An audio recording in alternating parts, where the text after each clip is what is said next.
बिस्मिल्लाहिर्रहमानिर्रहीम। अस्सलाम वालेकुम। मैं आपका होस्ट जावेद इकबाल।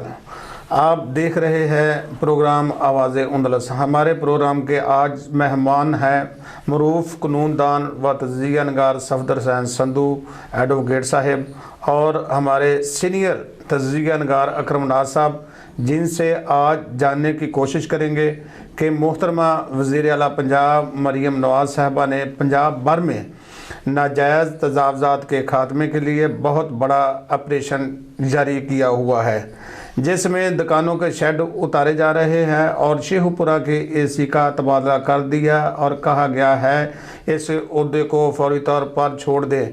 आने वाले दौर में आम और अवाम तजावज़ात कायम करेंगे या नहीं।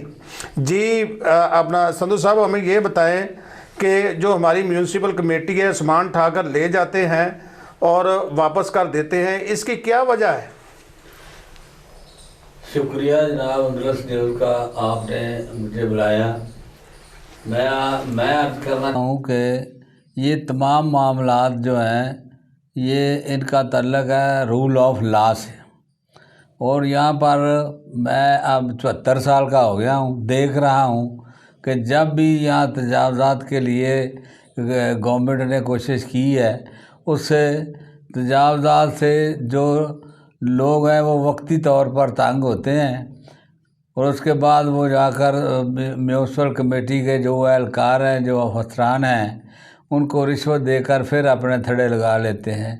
और इससे आम तौर पर तो यही होता है कि रेट बढ़ जाते हैं कमेटी के मुलाजमीन के या कमेटी के अफसरान के। और ये बहुत बड़ी बात होगी कि अगर इसको मुस्तकिल बुनियादों पर किया जाए। आज तक पाकिस्तान में जो ये तमाम बाज़ारों के अंदर जो रश है, उसकी बुनियादी वजह ये है कि ये जो म्यूनसिपल कमेटी है, ये इनके जो अफसरान हैं वो काम नहीं करते उसका जो उनकी कानूनी ज़िम्मेदारी है। मसलन मैं मिसाल देता हूँ कि म्यूनसिपल कमेटी शेखपुरा में 3 बिल्डिंग इंस्पेक्टर हैं जिनका ग्रेड है 14 और 16। उनकी ड्यूटी ये है कि उन्होंने कोई बिल्डिंग बग़ैर नक्शा पास होने नहीं बनने देनी, लेकिन वो थड़े लगाने पर लगे हुए हैं, वो रेडी बानों से भत्ता लेने पर लगे रहते हैं और पूरा शहर की 90% बिल्डिंग बग़ैर मंजूरी के बन रही हैं। अगर किसी तजावज़ात के ख़िलाफ़ शिकायत भी की जाए तो उस पर भी अमल दरामद नहीं करते। ये बिल्डिंग इंस्पेक्टर बहाना बना देते हैं क्या हमें ट्रैक्टर नहीं मिल रहा, हमें ट्राली नहीं मिल रही, हमारे पास सामान नहीं है, हम क्या करें। और अब अपना जो वो वहाँ पर जहाँ की शिकायत हो वहाँ जाकर उनसे रिश्वत वसूल करके वापस आ जाते हैं। तो उस वक़्त तक जब तक रूल ऑफ लॉ कायम करने के लिए ये कोई भी गवर्नमेंट होगी वो संजीदा नहीं होगी, उस वक्त तक ये मामलात और मुल्क का नुकसान इसी तरह होता रहेगा। जी आपके ख्याल में जो इस वक्त है जो करप्शन का नसूर है, उसकी वजह से दोबारा तजावज़ात कायम हो जाते हैं। सफदर साहब आप यही कहना चाह रहे हैं? बिल्कुल। जो इस वक्त जो सोसाइटी है, हमारी जो सिस्टम है, वो तमाम सिस्टम मेरिटलेस है। अब सिफारशी बुनियादों पर इन्हीं सियासी हुकूमतों ने अपने बंदे लगाए होते हैं, उनसे पैसे लेकर, उनकी सिफारिश जानकर, और वो समझते हैं कि बस हमने गवर्नमेंट से बस पैसा टैक्स दा का आवाम का हमने पैसा खाना है और हमारी कोई जिम्मेदारी नहीं है। बड़ी बड़ी सीटों पर आकर सुबह नहा धोकर बैठ जाते हैं और हर आने वाले आवाम को कहते हैं कि हमने उस तनख्वाह में तो हम सीट पर बैठ गए हैं, या अगर आपने कोई काम करवाना है तो पैसे निकालो, उसके अलावा कोई काम नहीं करते। और जब तक इस सिस्टम के अंदर से कोई हुक्मरानों की तरफ से कोई सख्ती का काम नहीं किया जाएगा, उस वक़्त तक ये माशरे के अंदर ये नासूर जो है ये और बढ़ता फूलता रहेगा। और मैं देख रहा हूँ यहाँ पर के लोग जो MA पास हैं वो रेडियाँ लगाकर फिर रहे हैं, और जो मैट्रिक पास है वो 22 ग्रेड तक पहुँचे हुए हैं और कोई पूछने वाला नहीं है। और एक क्लर्क जो है वो अरबों रुपए की जायदाद इकट्ठी कर लेता है, लेकिन उसको कोई नहीं पूछता کہ آپ کی تنخواہ کیا تھی، آپ کا جو جائز ذریعہ تنخواہ کا تھا اس کے تو آپ نے اتنے اربوں روپے کیسے اکٹھے کیے. جب تک یہ خود، اور میرے خیال کے اندر جو موجودہ حکمران ہیں ہمارے ملک کے جاوید صاحب، یہ تمام کے تمام خود چور ہیں اور یہ اپنی پیٹ کے پوجا کے لیے اور دولت اکٹھی کرنے کے لیے حکمرانی کرتے ہیں. عوام سے، ملک سے ان کو کوئی دلچسپی نہیں ہے. جی ناز صاحب، میرا آپ سے سوال ہے کہ اس وقت شیخو پورہ میں جو دیکھنے میں آیا ہے کہ یہ بکھی روڈ ہے ادھر، اور اس کے علاوہ جناب پارک روڈ جو ہے، جو بائی پاس میاں جویل لطیف صاحب نے بنایا، وہاں پر جو گھر ہیں وہ کمرشل، جو اس کو کمرشلائزیشن کر دیا گیا ہے. جبکہ نقشہ برانچ میں جہاں سے صفدر حسین سندھو صاحب نے بڑی اچھی بات کی، پردہ چاک کیا کہ ان کے پاس نقشے ہوتے نہیں ہیں. یہ مارکیٹیں آپ دیکھیں گے، وہاں پر شیشے کی مارکیٹ بن گئی ہے، بڑی بڑی دکانیں. گھروں میں جو گھر تھے وہ گھروں میں منتقل ہو گئی ہیں، جو گھر ہیں ان کے نقشہ جات نہیں ہیں. تو جو ہمارے اہلکار ہیں وہ ارب پتی ہوتے جا رہے ہیں، جبکہ جو میونسپل کمیٹی ہے وہ کخ پتی ہو گئی ہے. ان کے پاس پیسے جو ہیں وہ جو پینشنز ہیں ان کے دینے کے لیے نہیں ہیں، وہ جو وہاں پر سٹاف کام کر رہا ہے ان کو دینے کے لیے نہیں ہے. آیا کہ یہ اتنے ہی ہارڈ حرام ہیں کہ یہ کام نہیں کرتے، یا یہ اپنی طمع نفسانی کے لیے کام کرتے ہیں؟ ان کے پاس جائیں، آپ نقشہ پوچھیں، کسی کا کمرشلائز آپ کو نقشہ نہیں ملے گا. ناز صاحب، اس حوالے سے آپ کیا کہتے ہیں؟ جاوید صاحب، آپ نے بہت اچھا سوال کیا. ایک تو دیکھیں، جہاں جیسے جیسے آبادی بڑھتی ہے نا، تو جو سڑکیں ہوتی ہیں، روڈ ہوتی ہیں، انہیں کمرشلائز کیا جاتا ہے، لیکن اس کی کمرشلائز فیس ہوتی ہے ایک. اور فیس کب ہوگی؟ جیسے بھائی صفدر نے نشاندہی کی نقشوں کی، ان کے نقشے منظور ہوئے ہوں گے، اور نقشوں کے ساتھ ساتھ ایک ٹاؤنز کی طرف سے، ایک میونسپلٹی کی طرف سے ایک پلان دیا جاتا ہے کہ یہ ہوگی، چیزیں ڈالی جائیں گی. اس کو باقاعدہ اوورسیئر چیک کرے گا کہ اس اسپیسیمن کے مطابق بلڈنگ بن رہی ہے، یہ بلڈنگ کہیں ڈینجرس تو نہیں ہے، خطرناک تو نہیں ہے، گر تو نہیں جائے گی، کل انسانی جانوں کا ضیاع تو نہیں ہوگا. لیکن ہمارے معاشرے کے اندر جو کرپشن کا زہر ہے وہ اس حد تک گھل چکا ہے کہ اس پر کوئی پوچھنے والا نہیں ہے. بکھی روڈ یا دوسری روڈ پر آپ نے کہا کہ میاں جویل لطیف، جیسے انہوں نے انکروچمنٹ کی بات کی. انکروچمنٹ میں سمجھتا ہوں ختم ہونی چاہیے، بڑا اچھا اقدام ہے. لیکن اگر انکروچمنٹ ختم ہونی ہے تو یہ جب سے انکروچمنٹ ہوئی ہے اس میں انوالو لوگوں کو سزائیں ہونی چاہیے. اس پر اس انتظامیہ کے افسروں کو، اس بلدیہ کے چیئرمینوں کو 1922 کا نقشہ نکالیں. شیخ پورہ جب بنا تھا، یہ جو مین بازار کی اگر ہم نے روکنی ہے انکروچمنٹ تو 1922 کا نقشہ نکالیں. میری اپنی دکانیں تھی ریلوے روڈ پر، ہم 1962 تک ان کا تھوڑا ٹیکس دیتے تھے. تو آج وہ کارپوریشن کی ملکیت تھی. نالے کی پچھلی سائڈ پر 5 فٹ 6 فٹ جگہ، آج ان جگہ پر لوگوں نے اپنی پختہ تعمیرات کی ہوئی ہیں. اور وہی بات ہے کہ ریٹس بڑھتے ہیں، ریٹس، پلازز بنتے ہیں. پلازوں کے لیے ضروری ہے کہ اب مین بازار پہ پلازا بنے گا مین روڈ پر تو وہ 25 فٹ اپنی جگہ چھوڑے گا پارکنگ کے لیے. لیکن وہ دیکھیں نا، لاکھوں روپے کی، کروڑوں روپے کی جگہ کوئی چھوڑنے کے لیے تیار نہیں.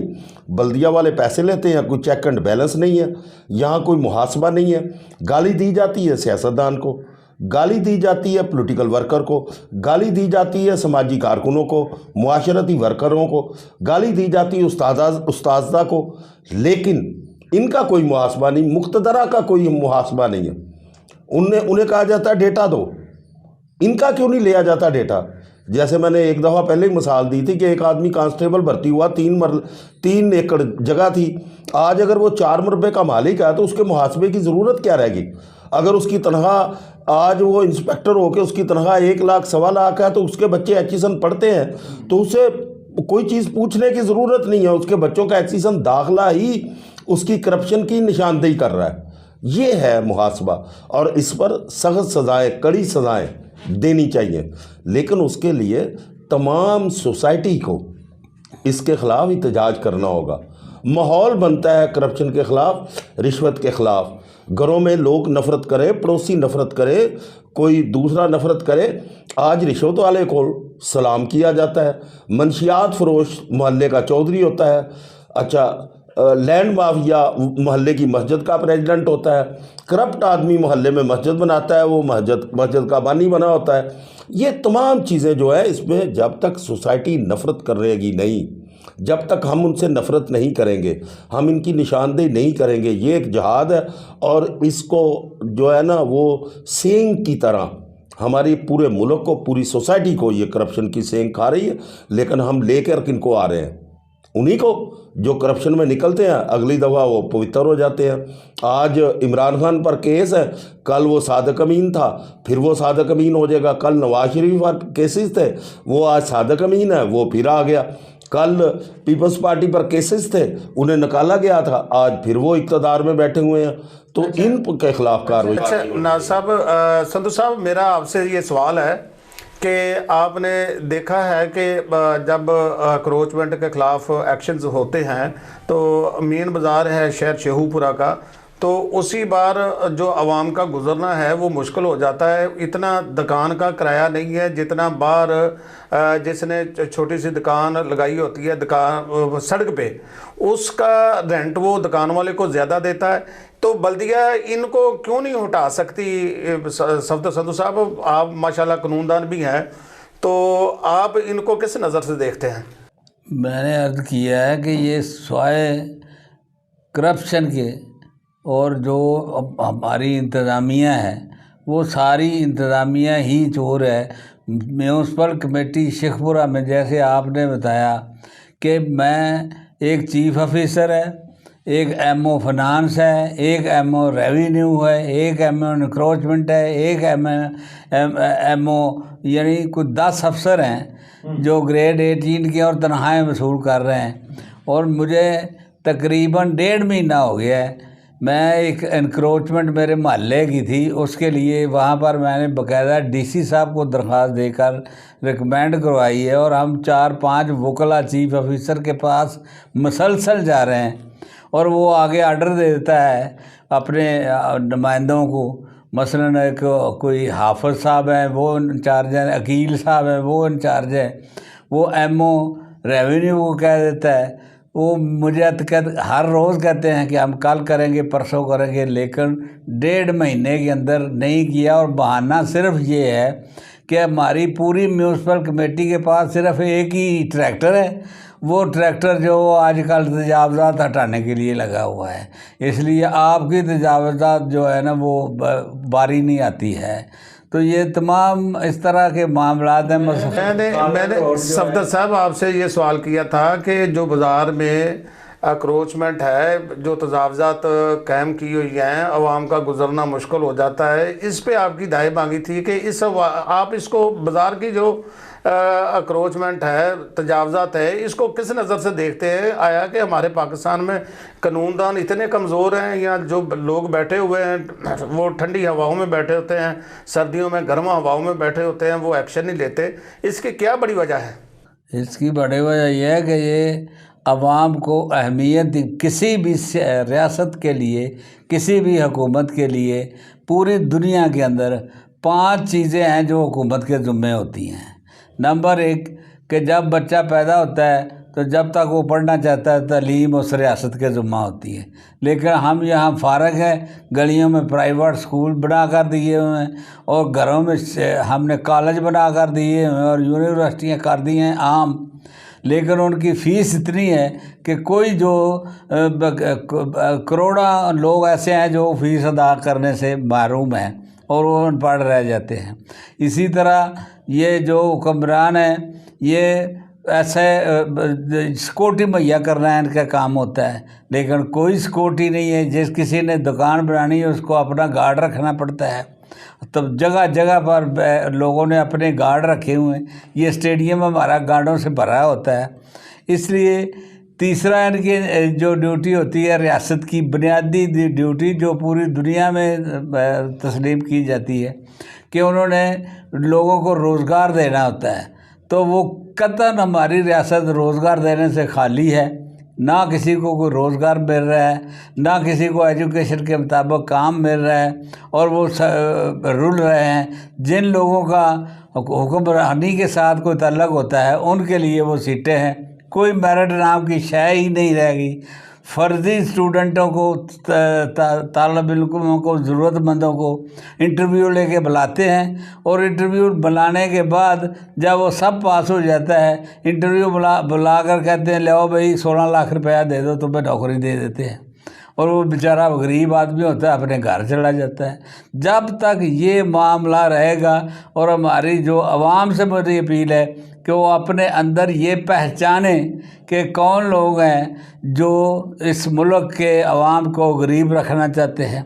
मसलन मेरे ख्याल में कोई बंदा जितनी मर्जी मेहनत करे वो इतनी दौलत इकट्ठी ही नहीं कर सकती जितनी इन सरमायादारों के पास है। जब तक वो अवाम का हक़ नहीं खाता, भाइयों को हक़ नहीं खाता, बेटियों का हक़ नहीं खाता, इसलिए जब तक, और अवाम को इसके लिए हम सबको इकट्ठा होना पड़ेगा। हम इसीलिए सारी ज़िंदगी अवाम को इकट्ठा करने पर लगे और आइंदा भी लगे रहेंगे, और हम समझते हैं कि इस मुल्क के अंदर भी एक फलाही रियासत कायम हो सकती है अगर अवाम जो है वो उनका ज़हनी तौर पर उजागर हो जाए तो। जी ना साहब, आपसे सवाल है कि हाल ही में पीका कानून जो है पास हुआ है, इसकी जद में कौन कौन आएगा, और मुल्क भर के सहाफ़ियों ने बाकायदा तहरीक शुरू कर दी है, इस हवाले से आप क्या कहते हैं? जावेद साहब, बहुत खूबसूरत सवाल है। पीका कानून मौजूदा गवर्नमेंट ने बनाया, पहले ऐसा ही कानून तहरीक इंसाफ ऐसा बिल लेकर आना चाहती थी, तो इन्होंने उस वक़्त उसकी मुखालफत की थी। अच्छा, जो भी कानून हालात के ताबे किया बनाया जाता है, सोसाइटी की डेवलपमेंट को देखे बगैर, उनके मेंटल लेवल को देखे बगैर, अपने कल्चर को देखे बगैर जो भी कवानीन बनाए जाए वो कल आने वाले कल में हम पर ही इस्तेमाल होते हैं। ये हाकिमों की मुझे समझ नहीं आती, या इन कानूनदानों की समझ नहीं आती कि ये क्या कर रहे हैं। स्टेक होल्डर को लेना चाहिए। मैं कहता हूँ कि फेक खबर इंतहाई बुरी बात है, इंतहाई बुरी बात है, लेकिन फेक न्यूज़ की आड़ में आप लोगों के हाथ बांधना चाहते हैं, आप लोगों की ज़बानें बंद करना चाहते हैं, आप आज़ादी राय पर पाबंदी लगाना चाहते हैं। मुझे अफसोस है इस बात पर जिस जमात ने लाखों कोड़े खाए जमहूरियत के लिए, आज़ादी राय के लिए, आज वो इस बिल का साथ देती है।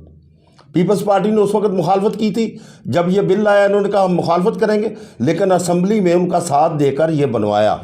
तो मैं इनसे कहता हूँ कि कल ये आप पर इस्तेमाल होगा। उन स्टेक होल्डरों से बात करें, सहाफ़ियों को बैठाएं, फेक न्यूज़ का कोई हो और हल करें। आज फेक न्यूज़ के नाम पर कल को ये कानून, हमारे मुल्क, हमारी सोसाइटी इतनी तरक्की नहीं कर गई कि हम एक दूसरे की राय का एहतराम करें।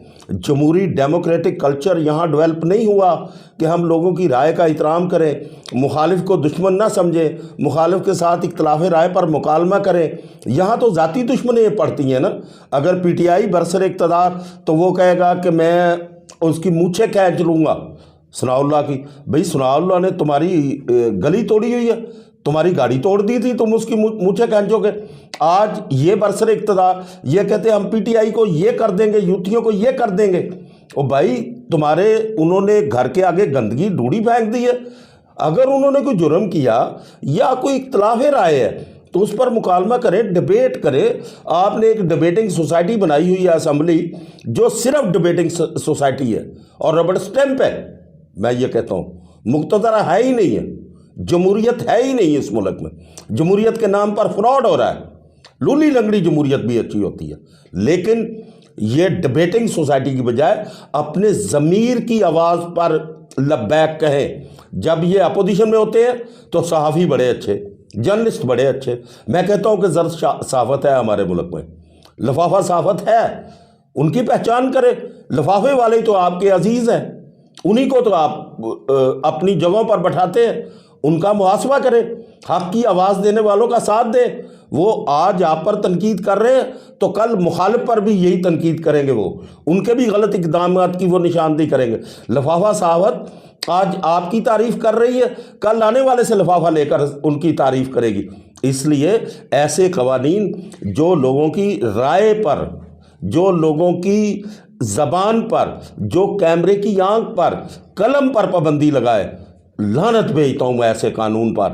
اور میں سمجھتا ہوں کہ موجودہ حکومت کو ہوش کے ناخن لینے چاہیے۔ کل پھر شہباز شریف صاحب آپ صحافیوں کے پیچھے پیچھے پھریں گے کہ ہماری خبر نہیں لگ رہی، وہ کہیں گے یہ قانون آپ نے دیا تھا، ہم اس کی پکڑ میں آ جائیں گے۔ خدا کے لیے سٹیک ہولڈر سے بات کریں، سماج کے پڑھے لکھے لوگوں سے بات کریں، اور اس کا خاتمہ کرنے کے لیے کلچرل ڈیولپمنٹ کریں اور مکالمے کا اجرا کریں۔ یونیورسٹیوں میں سے، کالجز میں سے اسٹوڈنٹ تنظیموں پر سے پابندی اٹھائیں، مزدوروں پر سے پابندی اٹھائیں، انہیں اپنی رائے دیں۔ کسانوں کی کمیٹیاں بنائیں، کسان اپنی کمیٹیاں بنا کے اور ان سے رائے لیں۔ جو قانون بنانا ہے نا، ان کے سٹیک ہولڈر سے رائے لیں، تو تب آئے گا۔ ورنہ میں ایسے قانون پر، کالے قانون پر لعنت بھیجتا ہوں، کروڑ دفعہ لعنت بھیجتا ہوں، اور میں سمجھتا ہوں کہ یہ انہی پر استعمال ہوگا۔ آج وارن کر رہا ہوں، کل ان پر استعمال ہوگا، تو پھر میں اس پر احتجاج کر رہا ہوں گا کہ بنایا تم نے، ساتھ تمہارے گلے میں پڑ گیا۔ جی سرتر صاحب، آپ سے سوال چھوٹا سا جواب دینا مختصر، ٹائم بہت تھوڑا ہے۔ نان کوالیفائڈ ڈاکٹروں کی وجہ سے لوگ موت کے منہ میں جا رہے ہیں، کیا ہماری ہیلتھ کیئر کمیشن ناکام ہو چکی ہے؟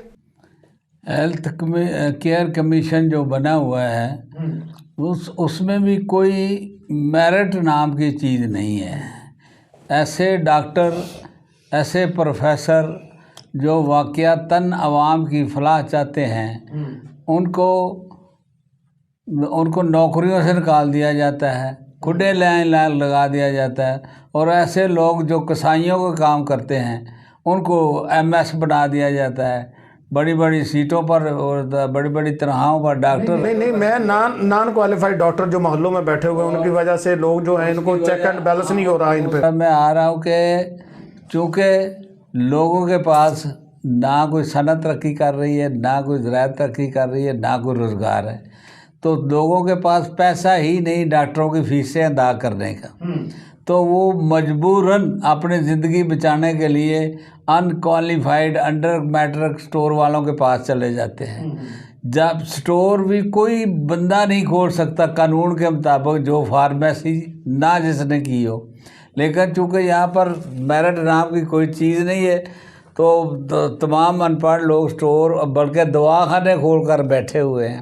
جس نے باقاعدہ 4 دن ٹیکے لگانے کی جانچ جو اپنا ٹریننگ کر لی ہے، اس نے اپنا کھولا ہوا ہے، اور وہ جناب لوگوں سے جو ان کوالیفائڈ ہے ٹیکے لگا رہا ہے، کوئی مر جاتا ہے، کوئی بچ جاتا ہے۔ اس کے لیے میری صرف سبمیشن یہ ہے کہ ان تمام عطائی ڈاکٹروں کو کلینک یا سٹور کھولنے ہی نہیں دینے چاہیے، اور تمام ڈاکٹرز کو پرائیویٹ پریکٹس کرنے کی اجازت نہیں دے دینی چاہیے۔ ان کو تنخواہیں ملتی ہیں، ان کی تنخواہیں بڑھا دو تاکہ وہ عوام کی خدمت کر سکے۔